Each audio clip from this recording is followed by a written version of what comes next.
Hello all, I am Dr. Vineet Nakra, a practicing radiation oncologist at Max Healthcare Vaishali in Delhi NCR. A lot of patients ask me, radiotherapy काम कैसे करती है sir? Radiotherapy से कहीं हम जल तो नहीं जाएंगे? रेडियोथेरेपी में इतना लंबा क्या होता है? बहुत ज़्यादा ट्रीटमेंट का टाइम क्यों लगता है? 1.5 महीने तक इलाज क्यों होता है? जल्दी नहीं हो सकता? उसी क्वेश्चन का आंसर करने के लिए आज हम आपसे बात करेंगे। रेडिएशन थेरेपी को प्लान करने के लिए सबसे पहले ट्रीटमेंट प्लानिंग की जाती है। ऑल योर डायग्नोस्टिक स्कैन्स जैसे CT, MRI, PET स्कैन्स, उन सबको स्टडी किया जाता है। सारे डॉक्टर्स मिलकर ट्यूमर बोर्ड में medical oncologist, radiation oncologist, surgical oncologist सब बैठ के उस ट्रीटमेंट एरिया को देखते हैं कि ट्यूमर कितना बड़ा है, कितना उसकी एक्सटेंट है, कहाँ तक वो इन्वॉल्व कर रहा है चीज़ों को, और उसके ऊपर एक प्लान बनाया जाता है। फाइनली जब आपका डिसाइड हो जाता है कि आपको रेडिएशन थेरेपी से ट्रीट करना है तो एक सिमुलेशन की जाती है।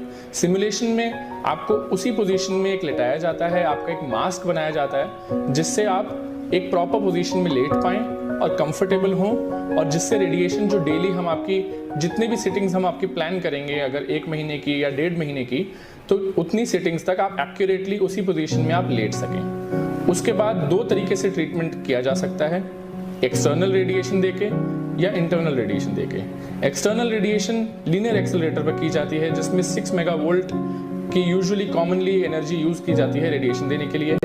After a radiation oncologist has planned your case according to intensity modulated radiotherapy और विद इमेज गाइडेंस, आपको उसी सिमुलेशन वाले पोजीशन में लेटाकर डेली ट्रीटमेंट किया जाता है, जो कि डेली बहुत ही कम देर का होता है, अराउंड 5 से 10 मिनट लगते हैं। बट उस चीज़ को usually 6 to 7 weeks in case of head and neck cancer and GI cancers में जनरली 5 वीक्स तक ट्रीटमेंट किया जाता है।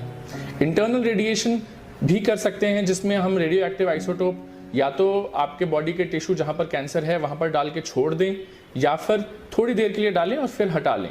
दोनों ही ट्रीटमेंट्स से ट्रीटमेंट होता है। Different cancers require different ways of treatment. उसके बाद आपका फ्रैक्शंस कितने देने हैं रेडिएशन के, ये डिपेंड करता है कि आपके कौन सी साइट पे बीमारी का इलाज हो रहा है, कौन सा कैंसर है, क्या पैथोलॉजी है उस कैंसर की।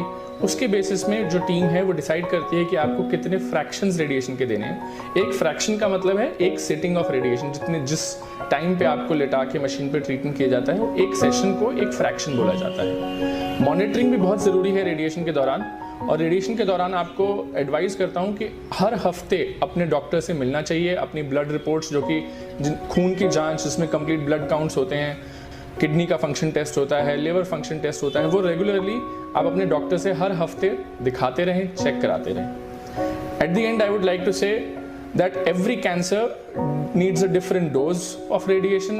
Every cancer needs a different modality of radiation which needs to be treated, and you should always discuss with your physician. You should always have a good physician with you who can guide you properly regarding radiation treatment. Thank you.